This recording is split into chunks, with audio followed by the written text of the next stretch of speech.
소크라테스가 말했지요. 너 자신을 알라. 그노티세 아우톤. 그리스 말이죠. 그리스 철학자. 제가 어떻게 하냐고요? 성경 헬라어 그리스어잖아요. 그노티세 아우톤. 너 자신을 알라. 궁극적 의미는 네가 아무것도 모르고 있음을 솔직하게 인정하라. 얘기해요.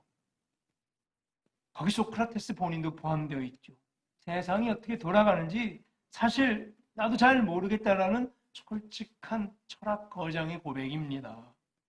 일평생을 철학의 제 문제를 놓고 토론하면서 서양 철학사의 한 획을 그었던 소크라테스 자신도 솔직히 나도 잘 몰라요 라는 거예요.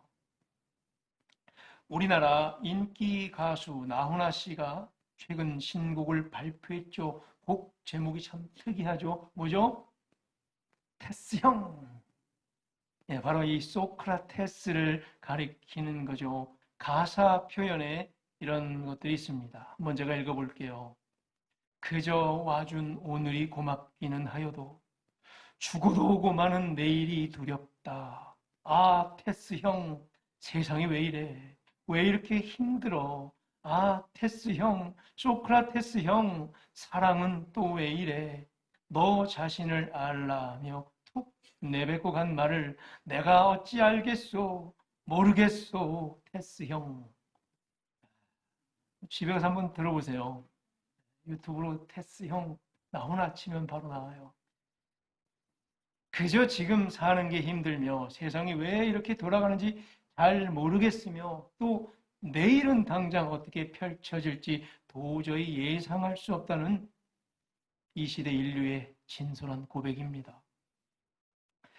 아, 세상이 왜 이래? 왜 이렇게 힘들어? 이 말은 지금 코로나19로 이 전염병으로 힘들어하는 지구촌 모든 이들의 속마음을 대변해주고 있는 것만 같습니다. 인류의 무력함을 솔직히 인정하라는 소리로 들립니다. 우리가 비록 많이 배웠고 많은 경험치가 쌓였고 많이 아는 것만 같지만 많이 얼시다라는 겁니다. 아직 모르는 게 더 많다는 말이죠. 따라서 교만할 그 어떤 이유도 없다는 말입니다. 그냥 잘 모르겠습니다 라고 시인합시다. 그냥 인정하십시다 라는 말입니다. 인류의 이 무기력함을 말이죠. 지금은 아는 체 하고 잘난 체 할 형편이 아니라는 말입니다. 가만히 보면 남들 비난하고 비판하고 짜증내고 투덜거리는 거 말고 할 수 있는 게 아무것도 없는 우리들에게 그렇다면 당신 이럴 때 할 수 있는 게 뭐가 있어 그럼 묻고 있는 것 같아요.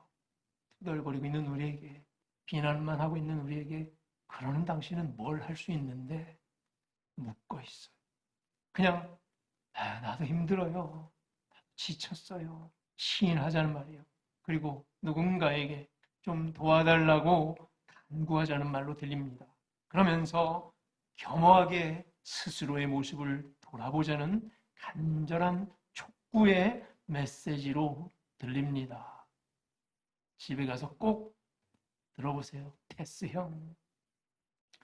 코로나19는 앞만 보고 달려왔던 인류들에게 사실 철퇴를 가하고 있는 것 같아요. 인간들의 독주, 인류의 교만의 경고장을 날리고 있는 것 같습니다. 치료제와 백신 없이는 우리 모두 여전히 속수무책입니다. 다 아는 것 같잖아요. 벌써 많은 인간의 의학적, 의료적인 경험들이 쌓여왔지만 이 신종 전염병 앞에 그저 무기력할 뿐입니다. 2002년 진짜 이렇게 가고 마네요. 그쵸? 1년 내 그냥 이랬습니다. 내년도도 아직 보장할 게 아무것도 없어요. 세상을 주도했던 미국, 영국, 프랑스, 독일, 이탈리아 등등 보십시오. 완전 속수무책입니다. 아무 대안이 없습니다.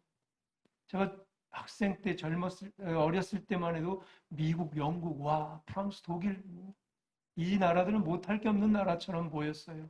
그런데 뭐예요? 지금 보니까 별것도 없네요. 아무것도 할 수도 없는 나라네요.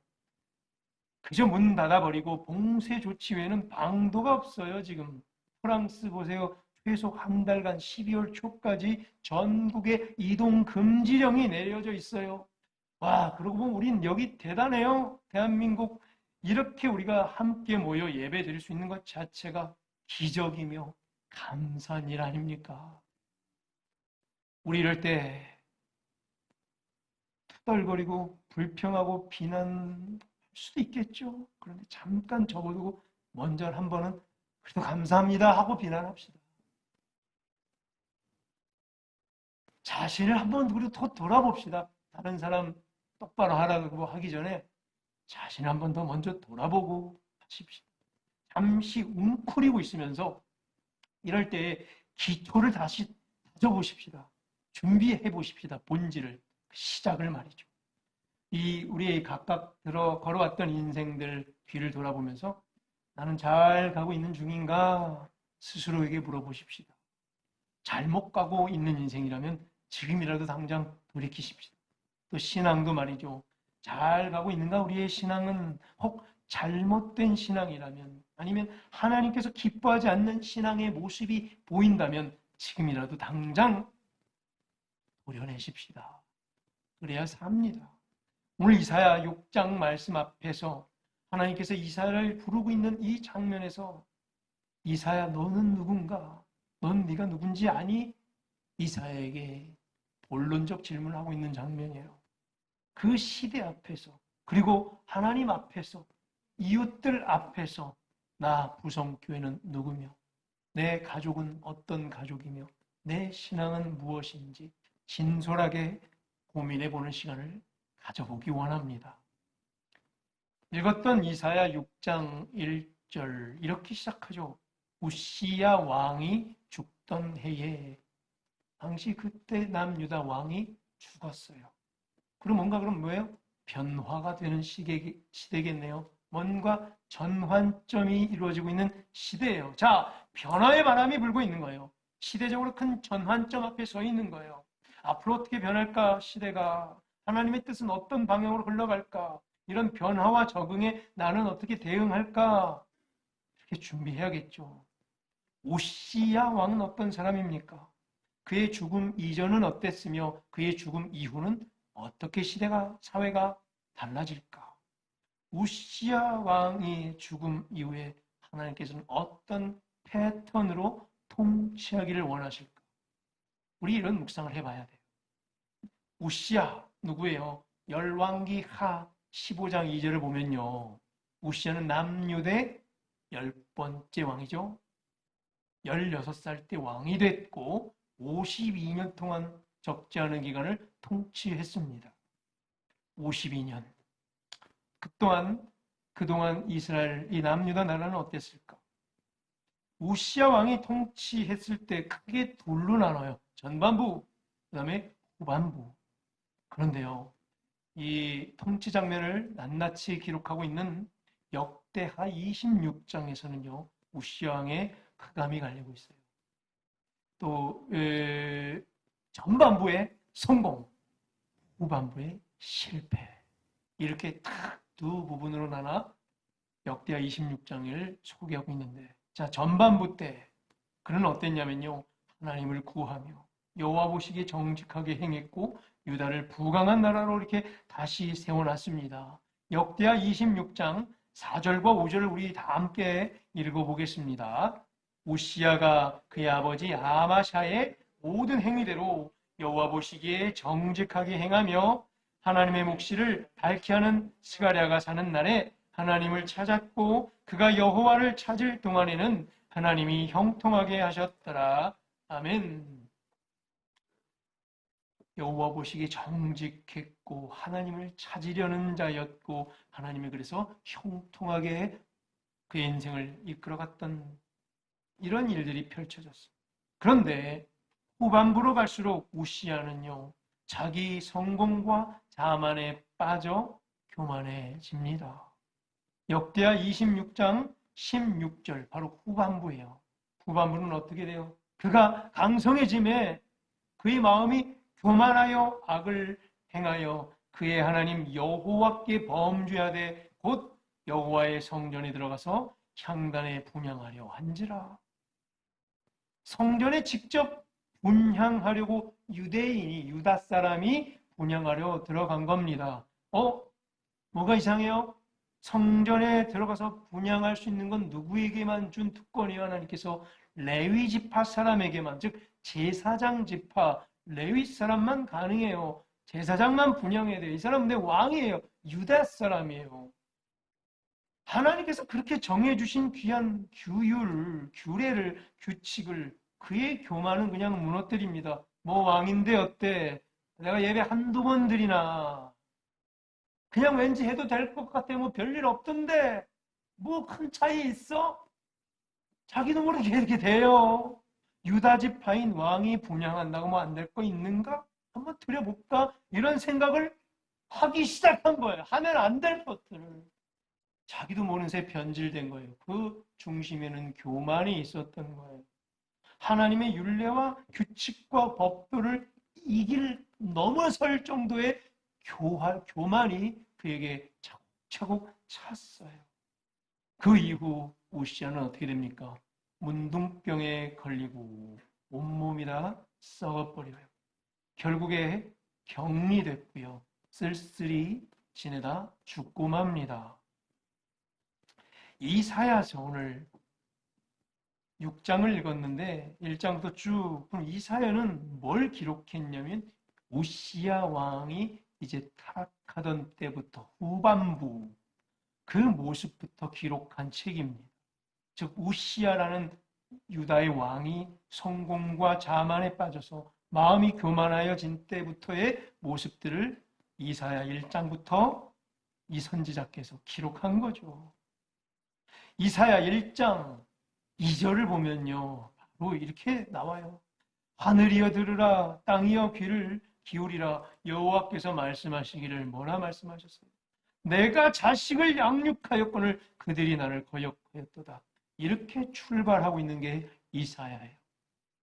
암흑의 시대예요. 좋은 시절 다 갔고 우시아가 잘했던 시절이 꺾여지고 그의 실패의 시절, 교만의 시절부터 출발하고 있어요.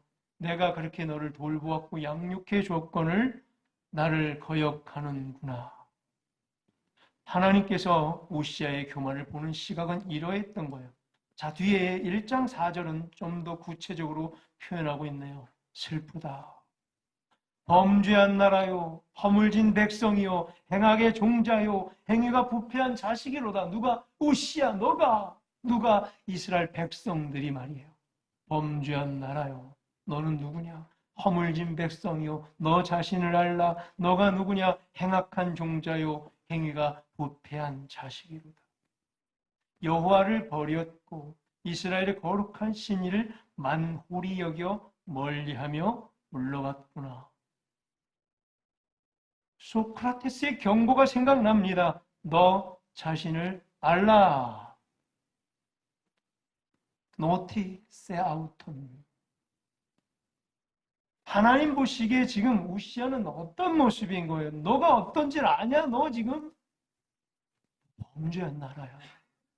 당신 어떤 모습인지 알아? 허물어진 백성이야. 지금 어떤 꼴인지 알아? 행악의 종자요. 행위가 부패한 자식이다. 그런데 우시아 정작 자신은 깨닫지 못하고 있습니다. 여전히 기고만장해 있습니다. 1장 6절을 보십시오. 머리부터 발끝까지, 발바닥에서 머리까지 성한 곳이 없도다. 이건 또 다른 의미로 죄악으로 말미암아 온전한 곳이 없다는 얘기예요. 하나님이 보시기에 발바닥에서 머리부터 발바닥까지 성한 곳이 없다는 얘기예요. 다 썩었다는 거예요. 다 부패했다는 거예요. 완전히 타락, 전적인 타락, total depravity, 완전 타락을 말합니다. 이사야 1장에 뒤에 21절, 여러분 책에 위에 작은 소제목이 나와 있죠. 뭐라고 나와 있어요? 죄로 가득한 성읍. 이 성읍, 죄로 가득 찬 성읍, 지금 이 상황이란 얘기예요. 백성들이 다 썩었고 백성들마저 죄로 가득. 이것이 지금 하나님 나라 백성들 실상이라는 거예요. 누구 볼 때? 하나님 보십니다. 자기 스스로든 나는 우리는 잘 살고 있고 나는 이 정도면 괜찮은 사람이고 나는 이 정도면 신앙생활 잘하고 있는 것 같고 뭐 이 정도는 이렇게 해도 되고 누가 그래요? 누가 그러래요? 자기들이 그냥 막 정해요. 주일 성수요. 무조건 해야 돼요. 이거 무너지면 끝날 수 있어요. 기독교는. 마지막 남은 마지노선 최후 저지선이에요. 주일 성수는. 무조건 성수하셔야 돼요. 그게 기초예요. 코로나가 이거 대놓고 깨라는 거 아니에요.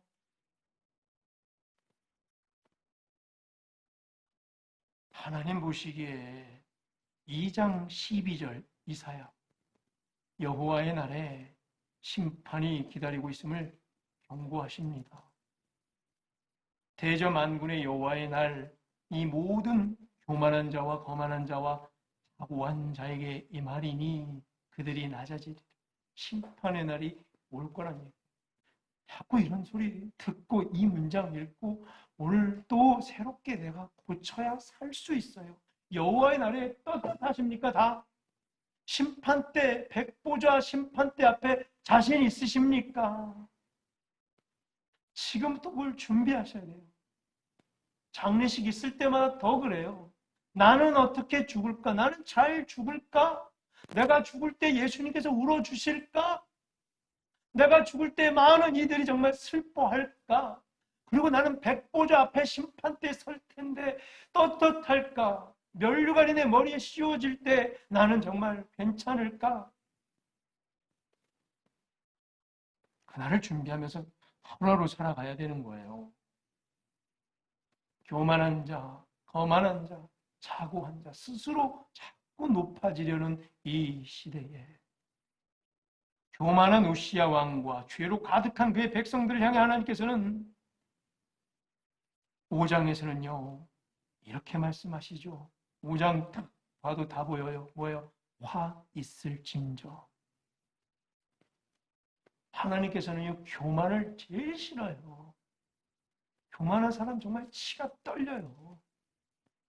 자기가 다 아는 것처럼 기고만장해 있고 오만방자한 자를 하나님은 경멸하세요. 5장에 볼까요? 8절에 화 있을진저, 11절에 화 있을진저, 18절에 화 있을진저, 20절에 화 있을진저, 21절에 화 있을진저, 22절에 화 있을진저. 뭐가 연상돼요? 마태복음 23장 그냥 들려요. 예수님께서 바리새인들, 그 지긋지긋한 교만한 바리새인들을 향해 연속 7번 예수님도 말씀하지요. 똑같아요. 화 있을진저 바리새인들. 결국 하나님께서는요 이사야 5장 25절과 같이 교만한 우시야 왕과 그의 백성들을 심판하십니다. 그러므로 여호와께서 자기 백성에게 노를 바라시고 그들 위에 손을 들어 그들을 치신지라. 산들은 진동하며 그들의 시체는 거리 가운데에 분토같이 되었도다. 그럴지라도 그의 노가 돌아서지 아니하였고 그의 손이 여전히 펼쳐져 있느니라. 읽기 쉽죠, 이런 거. 5장 끝에 보세요. 30절. 결국 그 땅은 이렇게 되고 맙니다. 흑암과 고난이여 구름에 가리워져 어두워요. 뭐예요? 그날에 그들이 바닷물결같이 바닷물결 소리같이 백성을 향하여 부르짖으리니 사람이 그 땅을 바라보면 뭐만 보여요? 흑암, 고난이 있고 빛은 없어요. 구름에 가려서 어두우니라. 그냥 다 어두워요. 시대가 어두워요. 암울해요. 사람이 어두워요. 아니요. 기독교는 밝아야 돼요. 빛이어야 돼요. 빛을 비쳤을 더 빛이라고 해야 돼요. 내가 떳떳할 때 더 까라고 더 빛이라고 나는 빛이라고 그렇게 준비돼야 돼요. 하루. 그게 기독교고 그게 참 백성인 거예요. 나라와 백성을 이렇게 만들어 놨어요. 누가요? 우시야 왕이요. 그리고 그는 죽습니다. 드디어. 자, 6장 1절. 그래서 이렇게 시작하는 거예요. 우시야 왕이 죽던 해 이제 좀 희망이 보입니다. 그가 죽었다. 잘 죽었죠. 죽었다. 이제 어떻게 달라질까 기대가 됩니다. 5장과 6장부터 달라져요. 성경이 완전히 5장까지는 한마디로 흑암, 암흑이었어요. 이제 그는 죽었어요. 6장 1절에 뭐가 보여요? 갑자기 앞에서 1장부터 5장까지 보이지 않던 게 갑자기 보여요. 그래서 이사야가 글로 이렇게 적어 놓습니다. 뭐라고요? 6장 1절 뒤에 보세요. 주께서 다시 높이 들린 보좌가 보여요. 거기에 앉으신 모습이 보여요. 5장까지는 안 보였는데 차이점이고요. 또 뭐가 보여요? 그의 옷자락이 성전에 가득한 모습, 충만한 모습이 보여요. 뭐예요? 임재예요. 옷자락마저 보여요. 주의 임재의 풍성함이 갑자기 보여요. 이사야 눈에 보여요. 누구 눈엔 안 보였는데 누구 눈엔 보여요. 우시아가 보지 못했던 것을 이사야는 보고 있습니다. 우리도 보기를 소망합니다. 우리 중에 누구 눈엔 안 보여요. 근데 누구 눈엔 보여요. 누구는 여전히 1장에서 5장의 시절을 살고 있어요. 안 보여요. 흑암만 보여요. 교만만 보여요. 오만 방자만 드러나요. 난 잘하고 있다. 여전히 내가 최고야. 저 사람은 왜 저래? 왜 나라는 이것밖에 못해? 아유 저걸 말이라고 해. 이 소리만 나와요. 안 보이는 우시아 같은 사람. 그러나 이사야처럼 갑자기 보일 때가 있어요. 여호와의 임재가 말이죠. 하나님께서 뭐예요? 다시 높임을 받았어요. 앞에는 안 그랬어요. 누가 높였어요? 내가 높아졌어요. 하나님 저 땅 밑에 깔아놨어요. 여호와를 다시 높이는 일. 여호와의 임재가 성전에 가득한 일이 시작됩니다. 참 성도들에게는 이것이 보여야 돼요. 하나님의 보좌와 임재가 체험되어야 돼요. 이처럼 이사야 체험한 거죠. 오늘 6장에서 이사야가 체험한 하나님의 임재는 너무나 똑같이 그대로 성경 맨 뒤에 있는 요한계시록 4장에서 사도 요한이 체험한 장면과 완전 똑같습니다. 이 말은 뭐예요? 둘이 똑같은 걸 본 거예요. 이때 이사야가 본 걸 한참 뒤에 누가 또 본 거예요? 요한이 본 거예요. 이사야 6장 1절에 뭐가 나요? 주께서 높이 들린 보좌에 앉으신 모습이 보이죠. 사도 요한이 본 요한계시록 성경 제일 끝에 4장 2절 거긴 뭐가 보여요? 내가 곧 성령에 감동되었더니 보라 하늘의 보좌를 베풀었고 그 보좌 위에 앉으신 이가 보여요. 사도 요한에게 이걸 보여줘요. 같은 걸 본 거예요? 이사야로 다시 돌아가 6장 2절에 스랍들이 모시고 섰는데 스랍은 천사예요. 요한계시록에는 내 생물체로 뭔지 형체를 알아보니까 없으니까 요한이 그냥 생긴 대로 적었어요. 이상한 생물체, 천사였어요. 스랍들이 모시고 섰는데 거기 6 날개가 있고 둘로는 얼굴 가리고 둘로는 발을 가리고 둘로는 날고 있네요. 6개의 날개로. 요한계시록 사도 요한은 4장 8절에서 요한계시록 뭘 봤어요? 내 생물이 있는데 스랍이에요. 천사. 네. 6개의 날개를 각각 가졌죠. 그리고 안과 주위에는 눈들이 가득하더라. 그들이 밤낮 쉬지 않고 이런 모습들이 또 보였어요. 다시 이사야는 6장 3절에서 또 뭘 봤어요? 서로 불러 이르되 누가요? 그 천사들이 4명의 스랍들이 서로 노래 부르되 뭐라고 노래 불러요? 거룩하다 거룩하다 거룩하다 만군의 여호와여. 이것만 부른 거예요. 이거면 되는 거예요. 그의 영광이 온 땅에 충만하도다. 이사야가 이걸 봤어요. 들었어요. 요한계시록 4장 8절에 사도 요한도 똑같이 그 모습을 보고 들었어요. 거기 있는 내 천사가 뭐라고 불러요? 거룩하다 거룩하다 거룩하다 주 하나님 곧 전능하시니요. 선지자 이사야가 오늘 본 걸 나중에 사도 요한도 그대로 본 거예요. 선지자 이사야가 들은 거룩하다 거룩하다 거룩하다라는 이 노랫소리를 나중에 사도 요한도 똑같이 들은 거예요. 그리고 우리도 똑같이 이 모습을 보고 이 노래를 듣게 될 줄로 믿습니다. 지금부터 그 노래를 듣는 연습을 하고 그 모습을 볼 것을 상상해 보십시다. 그걸 하라고 성경에서 이렇게 기록된 온 거예요. 우리에게 이 찬송 소리가 들려줘야 은혜입니다. 그리고 이것이 우리가 신앙생활하는 이유여야 됩니다. 이 모습이 매일매일 보여야 되고요. 이 거룩하다 거룩하다 거룩하다 만군의 높으신 여호와여, 이 찬송 소리가 내 귀에 들려줘야 돼요. 우리가 아침에 눈을 딱 떴을 때에 그 모습이, 여호와의 임재의 모습이 보여져야 되고 그 찬송 소리가 귀에 들려져야 됩니다.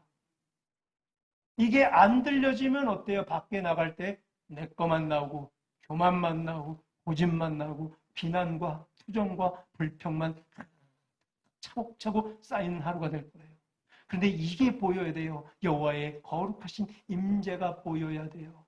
그리고 그 찬송 소리가 내 귀에 들린 채로 하루를 시작해야 돼요. 그러려고 새벽에 기도하고 찬송하고 말씀 붙잡고 세상으로 나아가는 거예요. 그래도 또 넘어져요. 세상이 너무나 강력하기 때문에. 그럼 또 밤에 기도하고 또 아침에 일어나 말씀으로 무장해서 말씀 앞에 있는 여호와의 임재를 체험하고 찬송하며 거룩하다 거룩하다 거룩하다 읊조리고 세상으로 또 나아가는 거예요. 이게 신앙생활이에요. 이게 안 되면 우시아처럼 변해버릴 수 있어요. 안 들려버리는데 뭐 보여지지가 않는데 내 교만과 내 고집만 보이는데 가겠습니다. 우리가 신앙생활을 하는 이유이며 우리가 교회 다니는 이유는 바로 이겁니다. 여호와의 임재에 대한 체험, 그 찬송에 같이 참여하는 거예요. 본질적으로 나중에 천국 가서 우리는 이것만 하게 될 겁니다. 이것만 하게 될 거예요. 그걸 여기서 연습하는 거예요.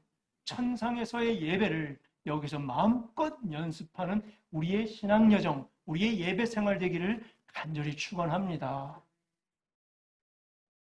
하나님의 임재를 강력하게 체험한 이사야에게 자, 어떤 일이 벌어집니까? 이사야 6장 5절 우리가 읽었는데요. 함께 읽어볼까요? 그때에 내가 말하되 화로다 나여 망하게 되었도다. 나는 입술이 부정한 사람이요 나는 입술이 부정한 백성 중에 거주하면서 만군의 여호와이신 왕을 배웠음이로다 하였더라. 맨 앞에 우시야 왕에게 보여졌던 모습이랑 달라요. 우시야는 뭐였어요? 교만, 거만, 자고한 모습 그 자체였어요. 뭐 이러면 어때? 내가 다 알아. 내가 한두 번에 아유 내가 이런 것도 익숙해. 내가 최고야. 너는 왜 이래? 이 우시야랑 너무 달라요. 뭐예요? 이사야는 진짜 여호와의 임재를 체험한 자, 그 찬송 소리를 들은 자는 절대 교만할 수가 없어요. 교만한 자는 분명해요. 절대 그 모습을 본 적도 없고 들은 적도 없는 자예요. 그러니 그렇게 교만하고 오만방자. 이 모습을 체험한 자는 그럴 수가 없어요. 어떻게 나와야 돼요? 이렇게 나와야 정상이요. 이사야처럼 뭐라고요? 나는 죄인.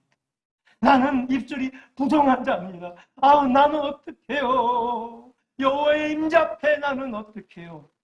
이게 정상이란 얘기예요. 나는 망하게 되었도다. 입술이 부정한 내가 만군의 여호와를 배웠구나. 죄인임을 인정하는 고백의 모습이에요. 형제요, 내가 더 잘못했어요. 아이, 무슨 소리야? 내가 더 잘못했어. 아니, 난 더하면 더해. 이게 아름다운 모습이에요, 성도 간에. 너가 이랬잖아. 너는 이랬잖아. 이건 뭐예요? 끝장난 거고요. 죄인임을 인정하는 아름다운 고백의 모습이 나타나더라. 누구에게? 여호와의 임재를 체험한 자들. 하나님의 거룩을 체험하고 하나님의 임재를 앞으로 사모하는 자의 태도도 이러해야 된다는 얘기예요. 나는 망하게 되었도다. 뭘 망해? 이 망하게 되었도다가 원래 어떤 뜻이냐면요. 벙어리가 되었다는 뜻이에요.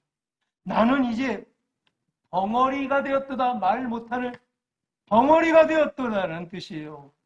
아이 기고만장했고 오만방자하면서 아무 소리나 막 떠드는 시대에 하나님을 저 아래에 버려두고 자신이 높아져 교만에 쩔어 지금 내가 무슨 짓을 하고 있는지도 모른 채, 내가 지금 무슨 말을 하고 있는지도 모른 채, 이런 말을 하면 안 되는데 막 이런 말이 난무해지고 있는 이때에, 범죄의 시대에 입술로 수많은 범죄를 저지른 내가 벙어리가 되었구나.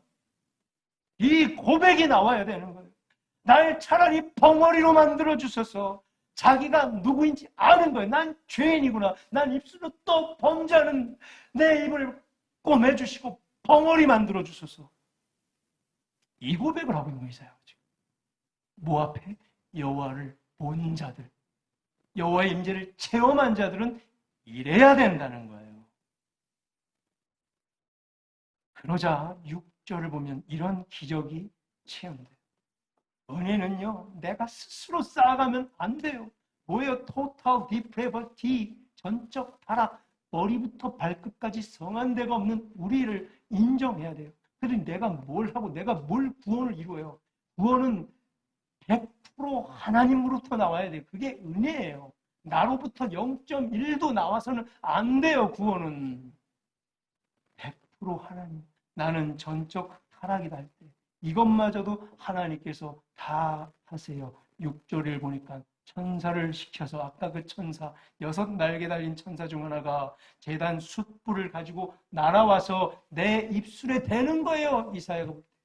이사야 입술을 불로 지져버렸어요. 7절에서 천사가 말하죠. 이것이 네 입에 닿았으니 네 악이 제하여졌고 네 죄가 사해졌다. 뭘 우리 불로 뭐 어떨 때 지져요? 꼬매고 나서 이거 막을 때 지지죠? 입술로 불로 지졌다는 표현이에요. 아무 말 막 하지 말고 내 입술이 범죄했다니까 덩어리가 되었도다 하니까 불로 찢어버린 거예요. 더 이상 입술로 범죄하지 말고. 우리 범죄 중에 제일 많은 게 입술이에요. 사실 생각으로, 속으로 무슨 생각하고 있는지 이거 깔아야 돼요. 그러나 이 말이 나올 때마다 이 입술로 나오는 것마다 죄며 범죄, 차라리 막아버리면 죄 짓는 확률이 확 줄어드는 거예요. 그래서 말수 작은 사람이 죄 짓는 확률이 덜한 거예요. 말이 많을수록 죄 지을 확률이 많아요. 진짜 확률적으로 말이죠. 오늘 이사야의 체험은 이거예요. 천사가 그래요. 이거 네 입에 닿았다. 네 입술을 불로 다 지졌다. 이제 더 이상 뭐야? 네 악이 제거됐다. 네 죄가 사해졌다. 이거 막혔으니 뭘 한 수밖에, 듣는 방법밖에 없는 거예요. 들을 줄 알아요. 더 많이 들으세요. 많이 나가기 전에 많이 들으세요. 오늘 성경 말씀, 이 장면을 통해 우리에게 이렇게 묻고 있는 거예요. 넌 누구냐? 너 자신을 알라. 우리 누굽니까? 너 자신을 알아. 넌 누구야? 물을 때 뭐라고 말해야 돼요? 이사야처럼 말하래. 나는 죄인입니다. 죽을 죄를 졌습니다. 내 입술이 부정한 자입니다. 입을 찢어주소서. 입을 막아주소서. 벙어리가 되게 하소서. 이제 말씀 맺겠습니다. 사랑하는 성도 여러분들, 하나님의 임재를 매일매일 강력하게 체험하는 신앙인들 되기를 간절히 축원합니다. 그 방법 알죠? 오늘 또 똑같아요. 하나님 말씀 매일 묵상해야 여기에 하나님의 임재가 있어요. 하나님의 임재가 도대체 어디 있어요? 성경에 있어요. 성경에. 여기밖에 없어요. 임재는. 이 글자가 읽어내어지고 글자가 이해되고 독해되어야 되고 내 가슴판에 묵상되어야 하나님 임재를 체험해요. 이거 아니면 하나님 임재를 체험할 수가 없어요. 월화수목금토 아무것도 안 해다가 일요일날 딱 와서 11시에 1시간 딱 듣는 임재 요거밖에 없는 거예요. 매일매일 임재를 체험하고 찬송 한 구절 부르고 밖으로 나가야 죄악에서부터 멀어질 수 있고 죄의 사함으로부터 우리가 우리 스스로를 지킬 수 있는 거예요.